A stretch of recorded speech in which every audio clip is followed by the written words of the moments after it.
चलो लिखो ऑब्जेक्टिव में एमसीक्यू नोट में करके क्वेश्चन लिखते जाओ, जो बिहार बोर्ड में बहुत बार रिपीट करता है। एमसीक्यू के लिए नोट में करके पहला पॉइंट लिखो। जितने भी क्वेश्चन आता है बिहार बोर्ड या कोई सा भी बोर्ड में, यही सब क्वेश्चन रिपीट करता है बार बार। नोट में करके पहला पॉइंट एमसीक्यू के लिए लिखो। पहला पॉइंट 10-12 पॉइंट लिखाएंगे हम। पहला पॉइंट लिखो, वेरी वेरी इंपॉर्टेंट, इससे रहेगा क्वेश्चन 100%। ठीक है, 2-3 क्वेश्चन रहेगा। लिखो, एससीसी में कणों की संख्या, पहला क्वेश्चन पहला लिखना। एससीसी में, एससीसी, एचसीसी नहीं, एससीसी में कणों की संख्या 1 होता है। एससीसी में कणों की संख्या 1 होता है। लिखो दूसरा लिखो, एफसीसी में कणों की संख्या 4 होता है। दूसरा, एफसीसी में कणों की संख्या 4 होता है। कणों की संख्या 4 होता है। लिखो बीसीसी और ईसीसी में, बीसीसी और ईसीसी में कणों की संख्या 2 होता है।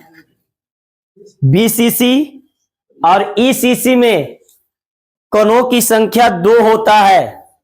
ठीक है, चौथा पॉइंट लिखो।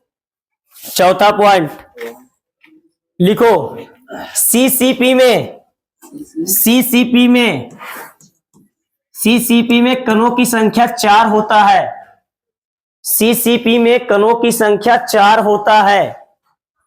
नेक्स्ट लिखो, एचसीपी में, एचसीपी में कणों की संख्या 6 होता है। एचसीपी में कणों की संख्या 6 होता है। एचसीपी में कणों की संख्या 6 होता है। लिखा गया? लिखो नेक्स्ट पॉइंट। नेक्स्ट पॉइंट लिखो, लिखो सीसीपी और एचसीपी में, सीसीपी है नेक्स्ट पॉइंट, सीसीपी और एचसीपी में, सीसीपी और एचसीपी में संकुलन क्षमता, संकुलन क्षमता 74% होता है। सीसीपी और एचसीपी में, सीसीपी और एचसीपी में संकुलन क्षमता 74% होता है। 74% होता है। ठीक है, दोनों में कितना होता है? 74%। नेक्स्ट पॉइंट लिखो, नेक्स्ट पॉइंट, हाँ एफसीसी में होता है, उसको अलग से लिखा देते हैं। नेक्स्ट पॉइंट लिखो, एससीसी में, एससीसी में, एससीसी में लिखो 52.4%। एससीसी में 52.4%।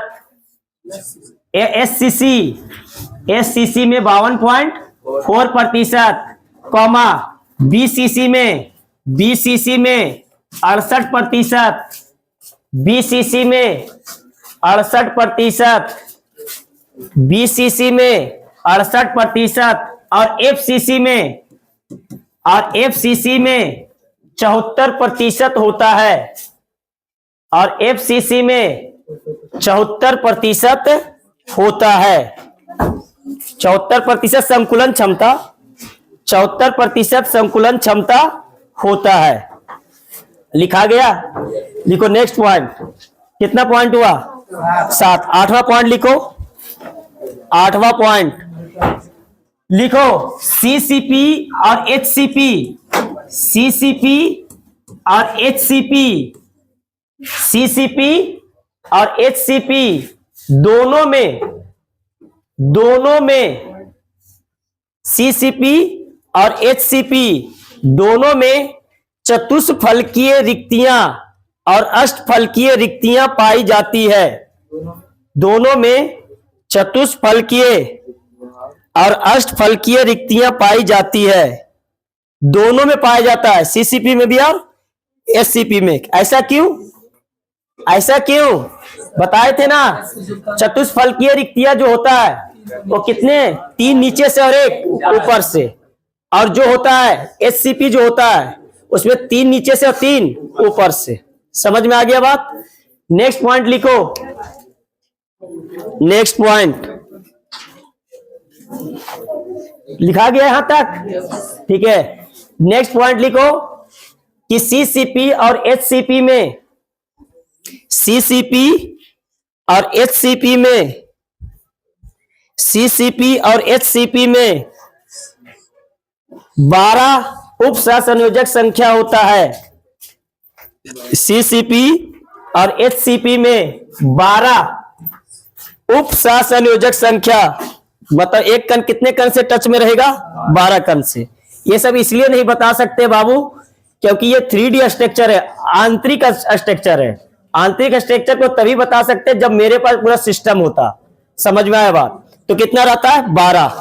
ठीक है, इतना पॉइंट लिख लिया। नेक्स्ट पॉइंट लिखो, नेक्स्ट पॉइंट लिखो, चतुष्फलकीय रिक्तियां, चतुष्फलकीय रिक्तियां, चतुष्फलकीय रिक्तियां 4 अवयवी कण, चतुष्फलकीय रिक्तियां 4 अवयवी कण और अष्टफलकीय रिक्तियां, और अष्टफलकीय रिक्तियां 6 अवयवी कणों से बना होता है।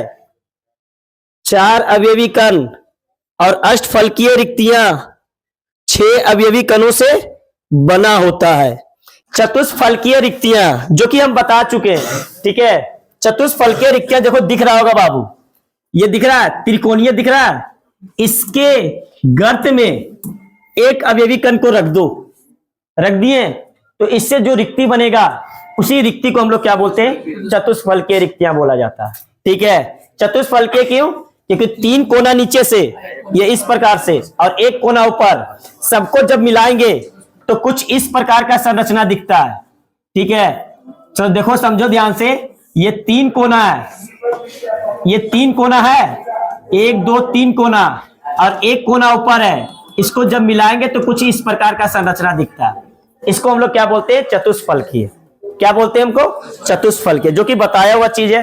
अब बात करते हैं क्या? अष्टफलकीय। अष्टफलकीय को बोला जाता है, पता ही है, ऑक्टाहेड्रल, और चतुष्फलकीय को बोलते हैं टेट्राहेड्रल। ठीक है, इसको बोलते हैं ऑक्टाहेड्रल वॉइड। क्या बोलते हैं? ऑक्टाहेड्रल वॉइड, ऑक्टाहेड्रल वॉइड बोलते हैं। जिसको भी इंग्लिश, देखो बाबू, जिसको अगर कहीं पे इंग्लिश नहीं लिखा हुआ है, जिसको भी इंग्लिश के साथ चाहिए बोलना कि सर लिख देने के लिए, ठीक है, आपको सबको पता है, इंग्लिश भी हिंदी भी, तो टेंशन लेने की जरूरत नहीं है। इसको बोलते हैं ऑक्टाहेड्रल वॉइड और इसको बोलते हैं टेट्राहेड्रल वॉइड। ठीक है, इसका फिगर, क्या ये फिगर है? ये फिगर किसका है? ये चतुष्फलकीय का। किसका है? चतुष्फलकीय। अष्टफलकीय का क्या होगा? देखो 3 यहां और 3 नीचे दिख रहा है, ये क्या है? अष्टफलकीय। तो देखो इसको डायग्राम को पार देते हैं, और क्या? अष्टफलकीय। चलो 3 ऊपर पारो, 3 नीचे, 1 2 और 1, 3 हो गया।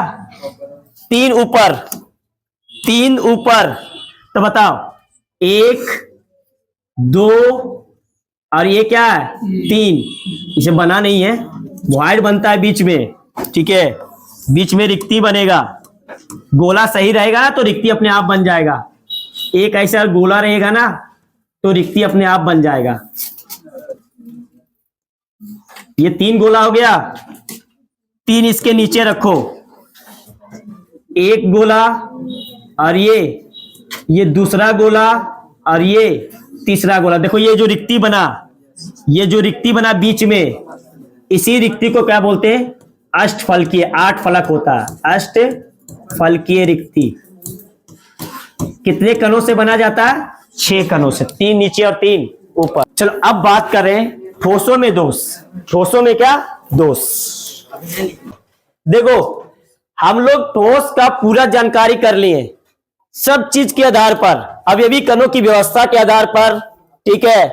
उसके बाद अक्षीय और कोण के आधार पर जितने भी पैरामीटर था, जितने भी पैरामीटर जो ठोस में हो सकता था, वो पूरा उसके आधार पर हम लोग क्रिस्टलीय ठोस को क्या किए? पढ़ लिए। लेकिन होता क्या है, सुन ले ध्यान से, कि ठोसों में कुछ दोष उत्पन्न हो जाता है। क्या उत्पन्न होता है? दोष। किस प्रकार से दोष उत्पन्न हो सकता है? तो सिंपल सा बात है कि जो हम लोग का क्रिस्टलीय ठोस होता है, वो क्रिस्टलीय ठोस, अगर हम बात करते हैं क्रिस्टलीय ठोस में आयनिक ठोस का, किसका बात कर रहे हैं? आयनिक ठोस का।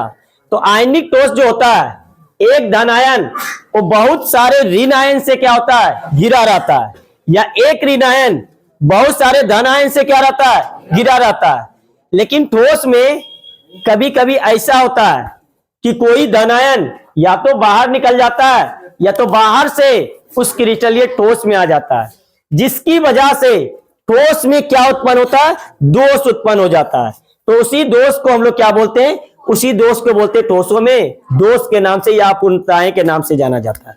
जैसे एक सिंपल सा बात है, ध्यान समझना। अभी तुम सबका क्लास चल रहा है, ठीक है, अभी क्लास चल रहा है ना, तो एक सिस्टमेटिक पढ़ाई जो होना चाहिए वो लगातार साल भर का पढ़ाई तुम्हारा सिस्टमेटिक होना चाहिए। लेकिन बीच में किसी कारणवश या कोई स्टूडेंट को पढ़ने का मन नहीं कर रहा है, तो उस स्टूडेंट में क्या आ गया? दोष आ गया, कहीं ना कहीं क्या आ गया? दोष आ गया।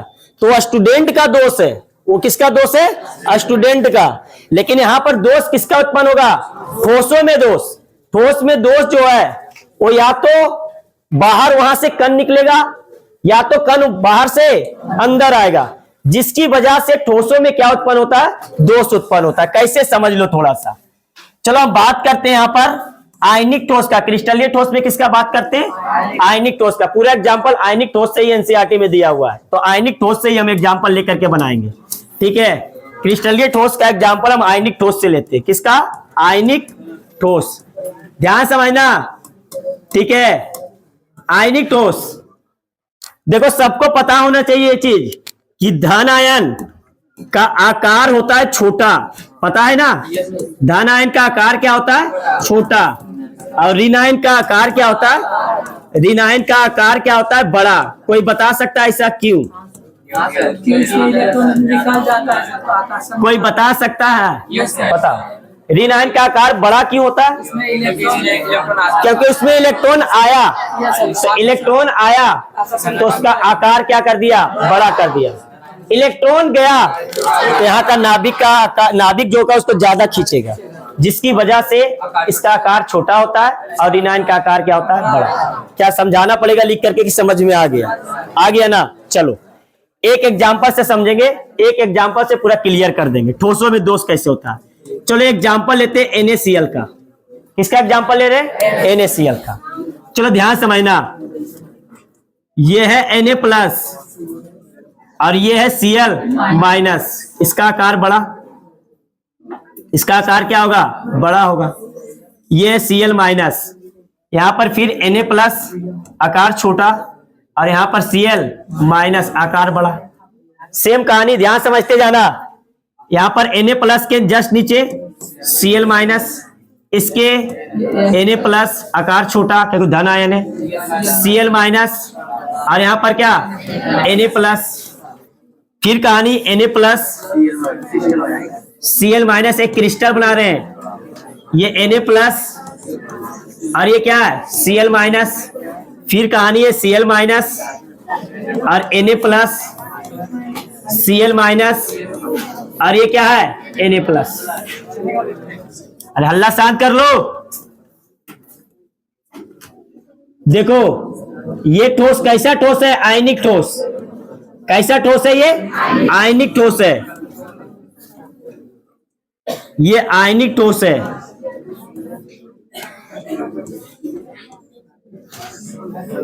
इसी एग्जांपल से पूरा ठोसों में दोष पढ़ लेंगे, इसी एग्जांपल से। चलो कहीं झूठा, चलो ये छूटा हूं। बताओ ये कैसा ठोस है? आयनिक ठोस। तो आयनिक ठोस में क्या देख रहे हैं? समझो ध्यान से।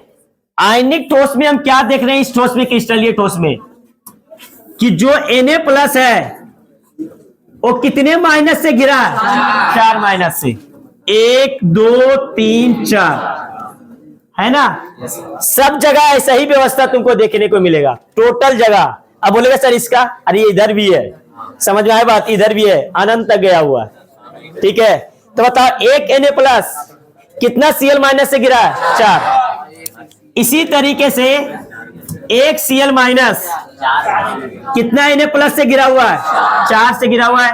4 Na+, 1 2 3 4। लेकिन होता क्या है? सुनो ध्यान से। लेकिन होता क्या है?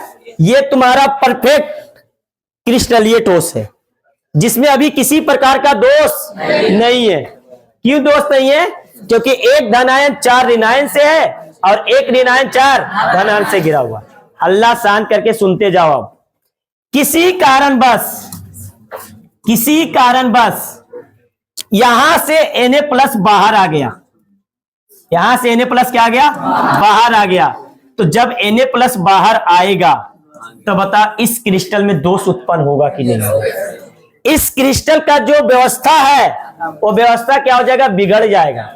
समझ में आया बात? तो ऐसे दोष को हम लोग क्या बोलते हैं? ऐसे दोष को बोलते हैं ठोसों में दोष के नाम से जाना जाता है। क्लियर? या ये भी हो सकता है कि इस क्रिस्टल के जो 4 कणों के बीच में जो खाली स्थान है, उस खाली स्थान पे कोई अवयवी कण आ जाए, ठीक है, तो भी इस ठोस के अंदर क्या हो जाएगा? दोष उत्पन्न होगा। तो इसी को बोलते हैं क्या? ठोसों में दोष के नाम से जाना जाता है। तो ठोसों में दोष जो उत्पन्न होता है उसका 2 का हल्ला शांत करो। उसका 2 कारण हो सकता है। एक क्रिस्टलीय ठोस में जब समन्वय संख्या ज्यादा हो, भीड़ भाड़ ज्यादा हो, तब जाकर के कुछ अवयवी कण बाहर निकल सकता है। और एक ऐसा हो सकता है कि जब भीड़ भाड़ कम हो तो जगह ज्यादा होगा, और जगह जब ज्यादा होगा तो उसमें बाहर से अवयवी कण आएगा। ठीक है, जैसे एक सिंपल सा बात है, फिर हेरा फेरी देखा होगा, मूवी देखा है ना? तो कार वाला देखा होगा सीन। कार वाला सीन में क्या है कि एक इधर से बैठता है तो इधर से निकलता है, और जब इधर से बैठता है तो इधर से निकलता है। क्या हो रहा है उसमें? ऐसा उसमें समन्वय संख्या उसमें क्या है? ज्यादा है। एक छोटा सा कार में ज्यादा से ज्यादा आदमी क्या है? उसमें जा रहा है। तो जिसमें समन्वय संख्या ज्यादा है तो सिंपल सा बात है, उसमें अवयवी कण कहीं न कहीं क्या आएगा? बाहर आएगा। और जिसमें समन्वय संख्या कम है उसमें अवयवी कण क्या आएगा? अंदर आएगा। तो यही कारण है कि उपसंयोजक संख्या के कारण इसमें ठोसों में क्या आता है? दोष उत्पन्न होता है। लिखो, ठोसों में दोष। चित्र पारना है, इसमें सोचना क्या, सब में चित्र पारते जाना है। ठोसों में दोष तभी उत्पन्न होता है, ठोसों में दोष तभी उत्पन्न होता है जब समन्वय संख्या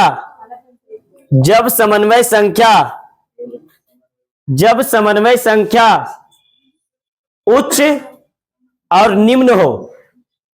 जब समन्वय संख्या उच्च या निम्न हो, या लिखना उच्च या निम्न हो। उच्च या निम्न हो। उच्च का मतलब क्या समझ में आ गया? जब ज्यादा से ज्यादा अवयवी कण ठूसा हुआ हो तब जाकर के इसमें क्या आ सकता है? दोष आ सकता है। या अवयवी कण इसमें कम हो तो भी क्या आ सकता है? दोष आ सकता है। चलो हेडिंग डालो। ठोसों में दोष तो 3 प्रकार है। कितने भाग में बांटा गया? 3। एक हम बना देते हैं पूरा का पूरा। अल्लाह शांत करो। इसका पूरा का पूरा हम बना देते हैं कि पढ़ना क्या क्या आगे।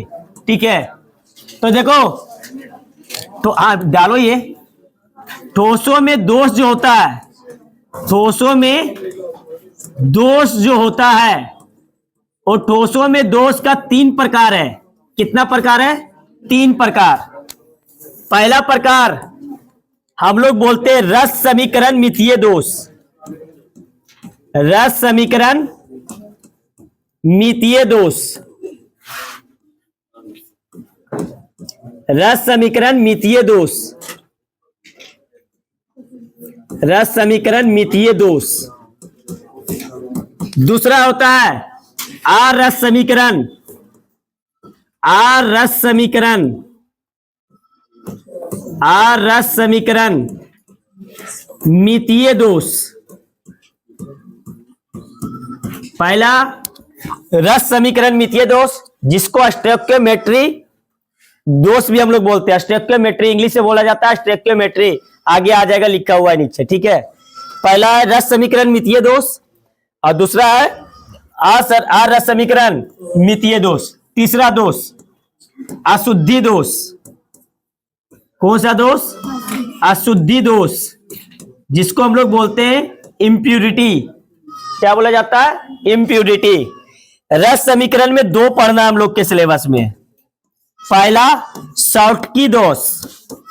क्या पढ़ना है? शॉर्टकी दोष।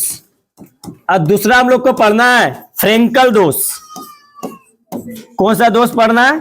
फ्रेंकल दोष। दोनों साइंटिस्ट का नाम है। शॉर्टकी एक साइंटिस्ट का नाम है, वैज्ञानिक का, और फ्रेंकल भी एक वैज्ञानिक है। ठीक है। आर्य समीकरण का दो भाग होता है। पहला भाग धातु आधिक्य दोष, धातु आधिक्य दोष, और दूसरा इसमें पढ़ना है धातु न्यूनता दोष, धातु न्यूनता दोष। अशुद्धि में किसी प्रकार का नहीं, बस इतना ही तुम्हारा ठोसों में दोष पढ़ना है, इतना ही प्रकार का।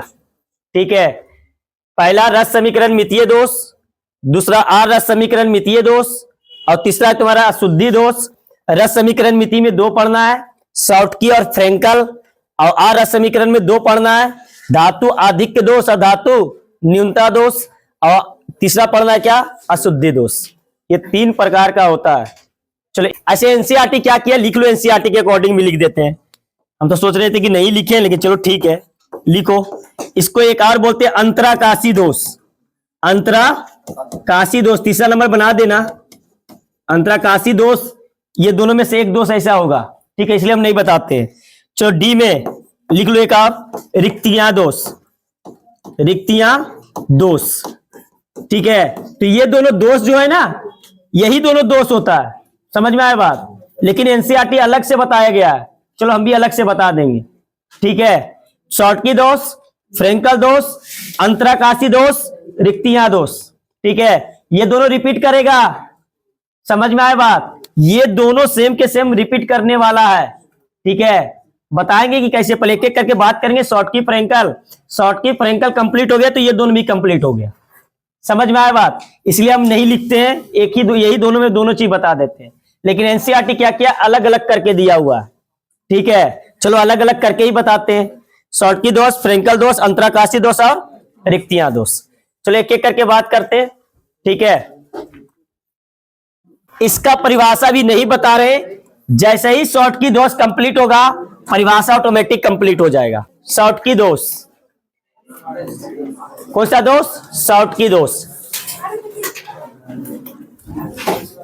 शॉर्टकी दोष, शॉर्टकी देखो लिखा हुआ है, शॉर्टकी डिफेक्ट। शॉर्टकी एक साइंटिस्ट का नाम है। क्या है ये? साइंटिस्ट है, वैज्ञानिक है। ये वैज्ञानिक है, अपने नाम पर दोष दे दिए ठोसों में। ठीक है। सुनो ध्यान से। सबसे पहले हम एक क्रिस्टल बनाते हैं। कैसा क्रिस्टल बनाते हैं? आयनिक क्रिस्टल, क्योंकि सब एग्जाम्पल आयनिक क्रिस्टल से दिया हुआ है एनसीईआरटी में। ठीक है। सब के सब जितने भी दोष दिया हुआ सब आयनिक क्रिस्टल से बताया गया, इसलिए हम भी एग्जाम्पल लेंगे आयनिक क्रिस्टल का। चलो एक आयनिक क्रिस्टल लेते हैं। आयनिक क्रिस्टल, आयनिक क्रिस्टल। ठीक है। NaCl का आयनिक क्रिस्टल ले रहे हैं। किसका? NaCl का। चलो आराम से समझना। ठीक है।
दो चीज यहां समझ में आएगा, एक तो शॉर्ट की दो समझ में आएगा और दूसरा रस समीकरण मिति समझ में आएगा कि रस समीकरण मिति क्या होता है।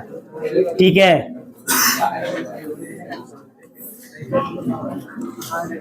चलो ये एक आयनिक क्रिस्टलीय ठोस है।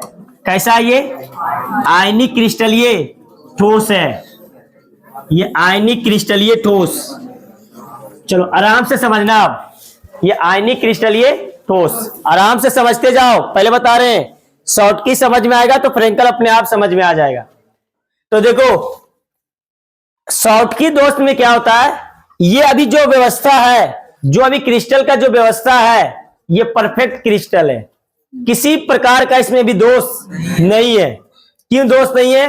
क्योंकि एक ऋणायन को 4 धनायन घेरे हुए और एक धनायन को 4 ऋणायन घेरे हुए, ये परफेक्ट क्रिस्टल है, इसमें किसी प्रकार का भी दोष नहीं है। लेकिन होता क्या है कि समन्वय संख्या उच्च होने के कारण, समन्वय संख्या उच्च होने के कारण, भीड़ भाड़ ज्यादा होने के कारण, ठीक है, एक सोडियम, एक धनायन और एक ऋणायन अपना स्थान छोड़ करके बाहर निकल जाता है। एक धनायन और एक ऋणायन अपना स्थान छोड़ करके बाहर निकल जाता है। धनायन के साथ ऋणायन भी जाएगा। सुन लो ध्यान से जो चीज हम बोल रहे हैं, कोई भी क्रिस्टल उदासीन अवस्था में पाया जाता है, कोई सा भी क्रिस्टल है उदासीन अवस्था में पाया जाएगा। अगर एक धनायन जाएगा तो उसके साथ साथ दूसरा ऋणायन भी जाएगा, अगर 2 धनायन जाएगा तो 2 ऋणायन भी जाएगा। ठीक है, तो एक धनायन के साथ कितना गया? एक ऋणायन। तो बताओ पहले जो धनायन था, जब ये दोष नहीं था, जब इसमें दोष नहीं था, दोष नहीं था मतलब दोष के पहले लिख देते, दोष के पहले। बताओ इसमें धनायन और ऋणायन कितना था? धनायन गिनो, 2 2 4 2 6 2 8, धनायन 8 था और ऋणायन भी कितना था? 8 था। ऋणायन भी 8 है, ऋणायन भी कितना है? 8 है। तो बताओ अगर धनायन ऋणायन का अनुपात निकालें, किसका अनुपात?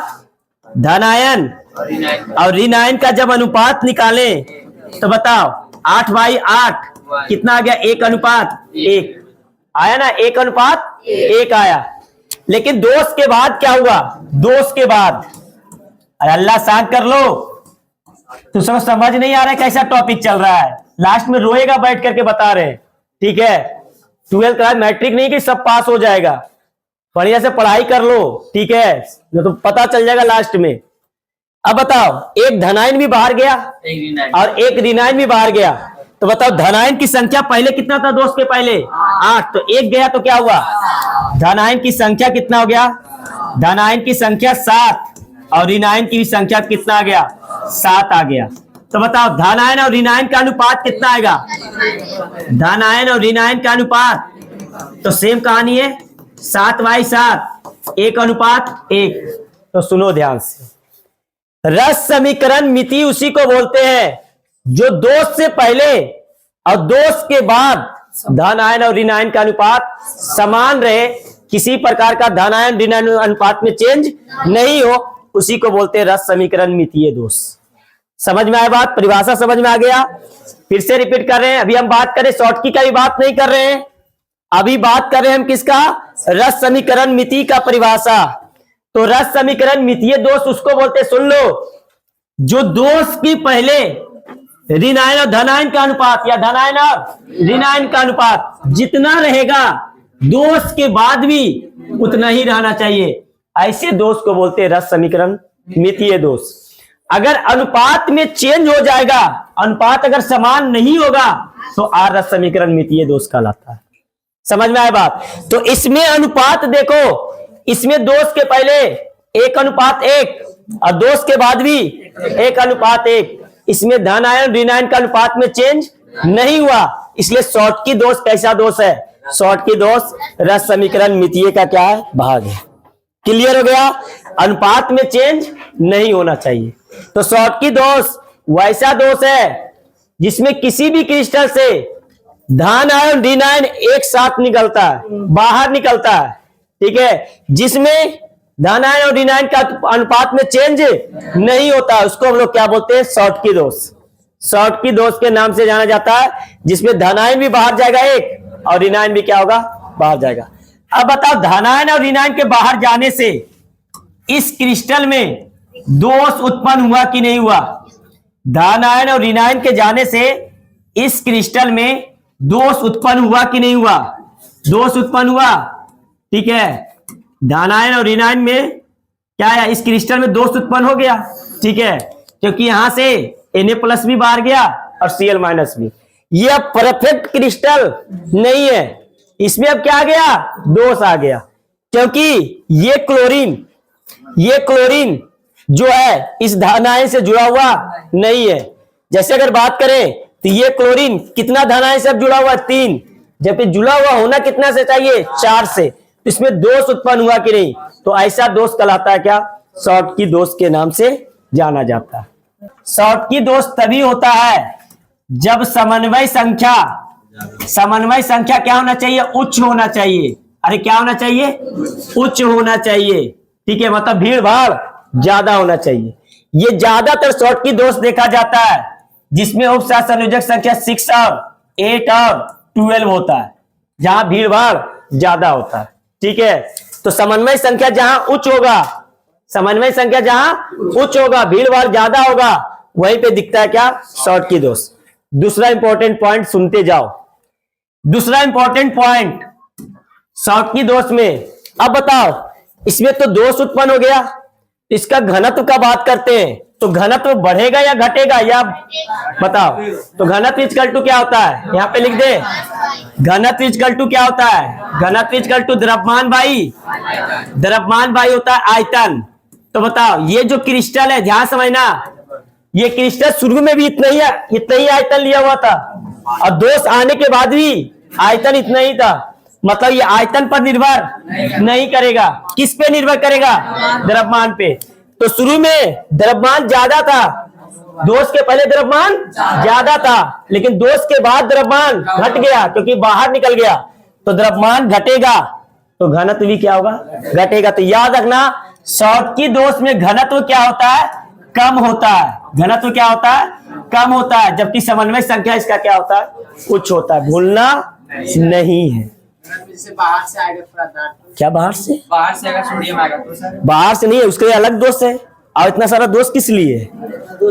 इतना सारा दोष किस लिए है? शॉर्टकी केवल खाली बाहर ले जाएगा, अंदर भी आएगा, टेंशन नेक्स्ट में आएगा।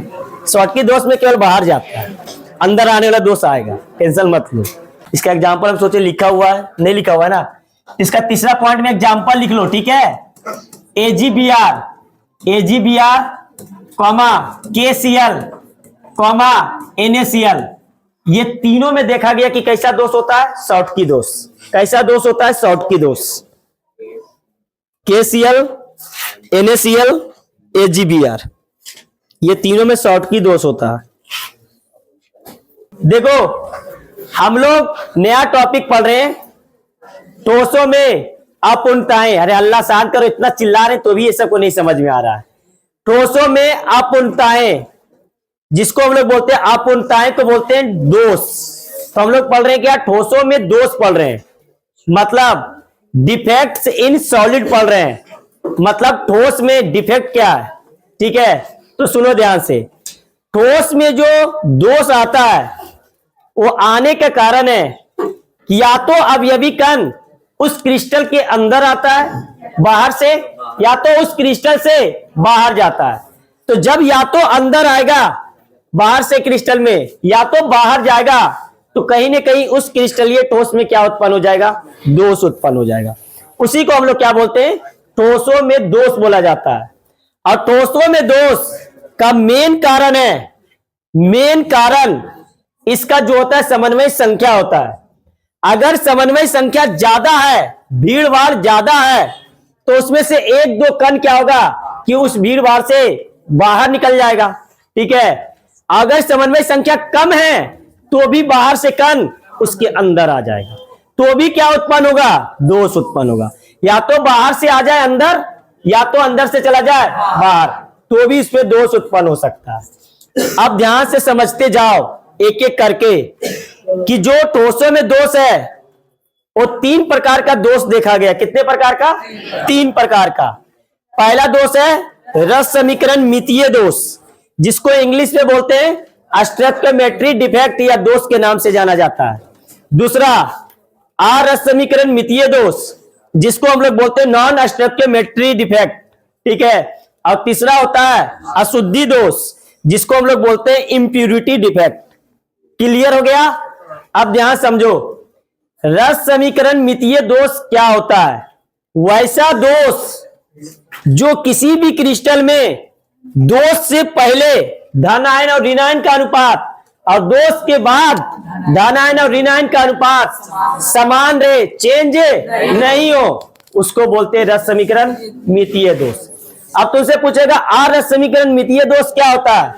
तो वैसा दोष जिसमें दोष से पहले धन आयन और ऋण आयन का अनुपात और दोष के बाद धन आयन और ऋण आयन का अनुपात दोनों में चेंज हो जाए, उसको हम लोग क्या बोलते हैं? अरस समीकरण मितीय दोष। जैसे इसमें ये शॉर्टकी दोष का हम बता रहे हैं, ये एक प्रकार का क्रिस्टल है, परफेक्ट क्रिस्टल शुरू में था, ठीक है। पूरी तरीके से एक धनायन 4 ऋण आयन इसको घेरा हुआ था और एक ऋण आयन 4 धनायन घेरा हुआ था। लेकिन हुआ क्या कि इस क्रिस्टल के अंदर भीड़ भाड़ ज्यादा था, जिसकी वजह से शुरू में दोष के पहले धनायन 8 था और ऋणायन भी कितना था? 8 था। लेकिन जब इसका अनुपात निकाले तो 1:1 आया, और बाद में भी जब एक धनायन बाहर गया एक ऋणायन बाहर गया, इसका भी अनुपात 1:1 ही है। अब यहां पर क्वेश्चन तो सबका आ रहा होगा कि सर केवल धनायन क्यों नहीं जाता बाहर, ऋणायन क्यों नहीं जाता है? तो सुन लो ध्यान से, कोई भी क्रिस्टल या कोई भी पदार्थ उदासीन रहना चाहता है। समझ में आया बात? तो एक धनायन निकलेगा तो एक ऋणायन भी जाएगा, और 2 धनायन निकलेगा तो 2 ऋणायन भी जाएगा। ठीक है, समझ में आ गया? उसके बाद बताए थे शॉर्टकी दोष, तो लिखने के लिए आएगा कि शॉर्टकी दोष क्या है। ठीक है, तो समझो ध्यान से, शॉर्टकी दोष ऐसा दोष होता है जिसमें एक ही समय में एक धनायन और ऋणायन समान भाग में क्या होता है? बाहर निकलता है। समान भाग का मतलब क्या हुआ?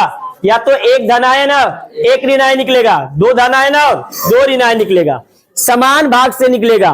एक धनायन तो एक ऋणायन भी एक ही समय में निकलता है। ठीक है, उसको हम लोग क्या बोलते हैं? शॉर्टकी दोष। शॉर्टकी दोष तभी दिखता है जब समन्वय संख्या क्या होता है? उच्च होता है, भीड़ भाड़ ज्यादा होता है, तभी ये दोष दिखता है।